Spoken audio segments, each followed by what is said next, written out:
The lives of the UK's most wanted gangsters in themselves are wild. However, there are women who choose to be with these criminals, regardless of their deadly reputation, and all of them seem to be ending up in one particular destination. There is one crime boss from Scotland who fled the country after being shot twice, and he's also holed up in the new crime hotspot. On the surface, these women appear to be just like any other expats soaking up the Dubai sun. They wear the most expensive designer dresses and celebrate their marriages with lavish and extravagant ceremonies. But this city, famous for its 5-star hotels and white sandy beaches, has also become a sanctuary for some of the most wanted criminals and their partners. Just like the gangsters who once escaped to the Costa del Crime in Spain, these men have fled Britain and Ireland to start a new life. From the perceived safety of this oil-rich kingdom, they continue to direct their gangs to terrorize streets back home, all while making sure they don't get their own hands dirty in Dubai. The crazy thing is that the very crimes they are wanted for, mainly drug trafficking, are punishable by death in this Islamic nation. Dubai has a very low crime rate because even minor offenses come with extremely harsh penalties. Given the strict laws, do you think Dubai is doing enough to crack down on these wealthy criminals, or is their money giving them a pass? Let me know in the comments below. You'd think these women would be involved in crime, but in a strange twist, some have managed to get respectable jobs in Dubai's thriving beauty industry. One wife, for example, is the head of a multi-million-dollar real estate empire. Every year, more than 500,000 Britons make their way to Palm Jumeirah, the man-made island shaped like a giant palm tree stretching into the Arabian Gulf. Beyond the crowds of tourists, it has long been a playground for the wealthy and famous. Even David Beckham once called it home, his villa standing among the glittering mansions and waterfront views. For decades, Ireland's and Britain's most wanted men found refuge along Spain's sun-drenched coastlines, slipping into communities where fugitives could blend in and buy time. But Spain has tightened its grip, with extradition treaties enforced more aggressively. The old safe haven is crumbling. Now, many of these men are looking further east, to Dubai, a glittering desert city where the chances of being sent home remain far slimmer. Even with a formal extradition treaty signed in 2006 and enforced in 2008, the process of bringing these gangsters back to the UK remains a major challenge. Criminals flock to Dubai because they know it's one of the few places where they are more likely to evade the law and escape justice. It's also worth noting that there is no formal extradition treaty with most of Europe or the US, making the UAE an even more attractive destination for them. This is exactly what the Kinahan Cartel did. The infamous Irish mob, run by Christy Kinahan Sr. and his sons Daniel and Christopher, relocated to Dubai after being released on bail. They had been arrested in 2010 as part of a Spanish police operation on the Costa del Sol. Back in 2017, Daniel Kinahan and Kiva Robinson's wedding was a symbol of their untouchable status. They held a glamorous ceremony at the Burj Al Arab, a hotel so extravagant that rooms can run for over £1,000 a night. Despite the extradition treaty, the Kinahans continue to flaunt their wealth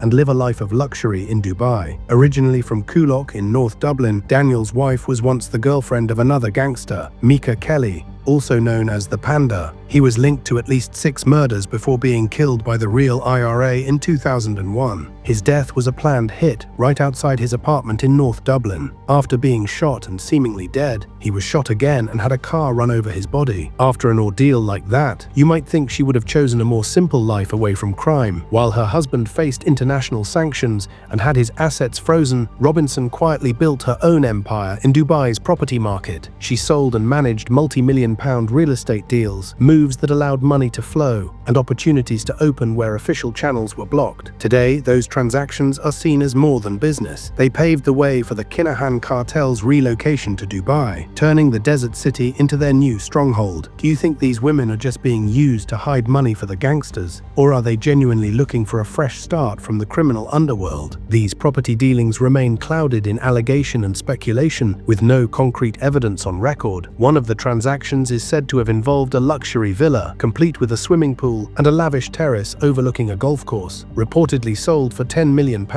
Another mansion is believed to have changed hands for £4 million, after first being rented out for more than a year at £20,000. Just months before these deals, the United States placed sanctions on the Kinahan Cartel, targeting 7 senior members of the organized crime group. Each of the leading figures now carries a bounty of $5 million, around £4 million, for their arrest. She is not considered a fugitive, as her name was never included in the arrest warrants or sanctions that targeted other members of the Kinahan Cartel. Daniel Kinahan, one of the most wanted men in Ireland and beyond, also secured an office in Jumeirah Bay Tower in 2017. Little is known about the front company he used to make the purchase, or what business he intended to run from there. Another key figure in this underworld is Scottish gangster and drug kingpin Ross McGill, known as Miami. He is said to have strong connections with the Kinahan Cartel and has also fled the country. He left Spain for Dubai with his partner, Olivia Newell, a woman who was once a dental nurse back in Scotland. Ross McGill is a key figure in a bloody underworld feud that has caused chaos in Glasgow and Edinburgh in recent months. The violence has even reached the Spanish costas, where the feud's impact was felt firsthand when 2 Scottish gangsters, Eddie Lyons Jr. and Ross Monaghan, were gunned down at a bar in May of 2025. The feud started over a £500,000 cocaine deal where McGill was supposedly paid with counterfeit money. He was not considered a major player in the gangland underworld until now. McGill, who was a former ultra for Rangers Football Club and once posed for pictures with famous English footballer Steven Gerrard, is said to have put bounties of £100,000 each on the heads of the men he believes are behind the dodgy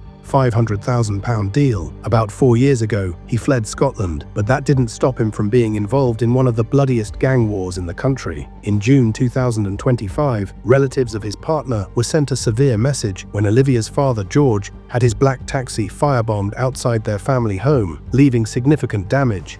She has ties in the criminal underworld, as she is also the cousin of Lloyd Cross, a man who was jailed for taking part in a £100 million cocaine smuggling operation. Even though she is connected to McGill and Cross, there's no evidence pointing towards her parents being involved in any gangland activities.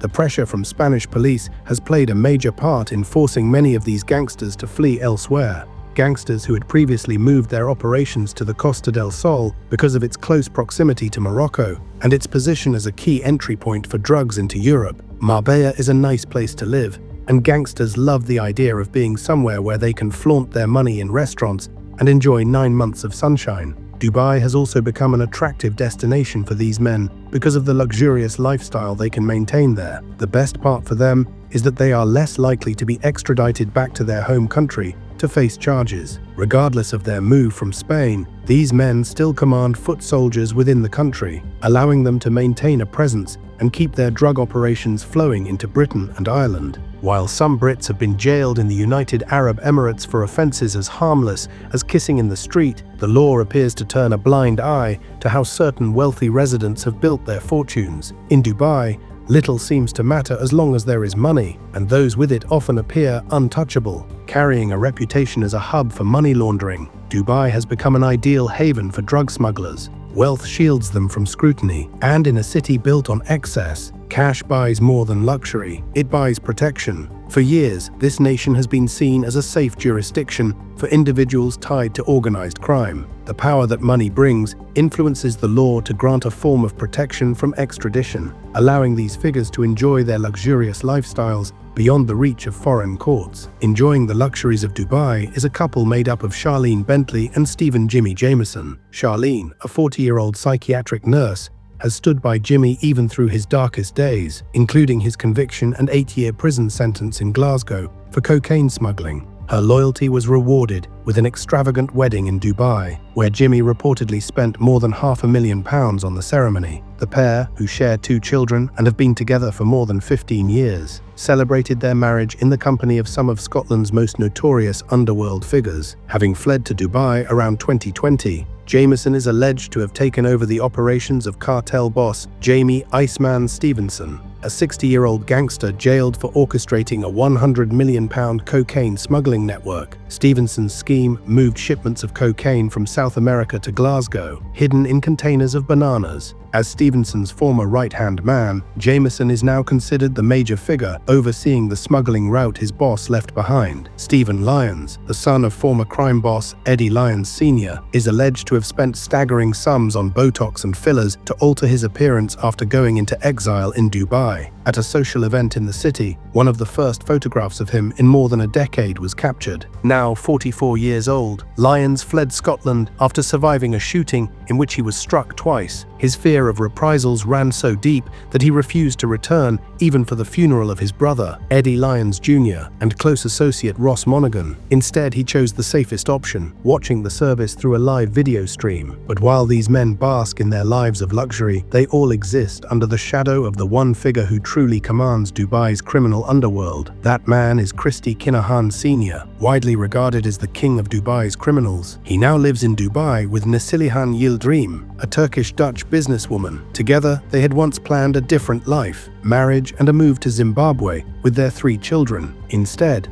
they chose to settle in the United Arab Emirates. Very little was known about Yildirim until her name surfaced in connection with the cartel's wider ambitions. She was linked to a plot involving the purchase of Egyptian Air Force planes, allegedly intended to be used for smuggling drugs and establishing a major drugs trafficking operation in Africa. Regardless of the flashy images and daily displays of wealth, there are growing signs that these gangsters are beginning to feel the pressure of law enforcement in Dubai. In June 2025, Stephen Jimmy Jamieson was arrested after 5 years on the run and is now set to be extradited to Scotland over several allegations linked to serious organized crime. Reports suggest the notorious drug dealer has chosen not to fight his extradition, weary of life in Dubai and longing to return home to friends and family. One key gangland figure, Sean McGovern, was sent back to Ireland in May 2025 to face murder and drugs charges. A senior lieutenant in the Kinahan Cartel, he became the first person to be extradited from the United Arab Emirates to Ireland. His partner, Anita Freeman, and their 2 children remained in Dubai. The pair had been together since their teenage years in Dublin and fled to the United Arab Emirates in 2017, only months after the gangland murder of Noel Duck Egg Kerwin. Back in Ireland, their family home was seized by the Criminal Assets Bureau and later sold to Dublin City Council. Despite her relationship with McGovern, there is no evidence that Anita has ever been involved in criminal activity. With no convictions or prior arrests, she will still be able to keep in touch with her imprisoned partner through video calls. The high-profile arrests of Sean McGovern and Stephen Jamieson will leave others in Dubai's underworld with much to consider, as the United Arab Emirates has a reputation for arbitrary law enforcement. Some laws are strictly enforced, while others can be swept aside without warning or due process. Rumors now suggest that the Kinahan Cartel has abandoned Dubai altogether, retreating to Russia or another corner of Eastern Europe. For years, they have proven elusive, skillfully evading capture despite the combined efforts of major law enforcement agencies around the world. What do you think is the future for these gangsters in Dubai? Will more of them face extradition, or will they find a new safe haven?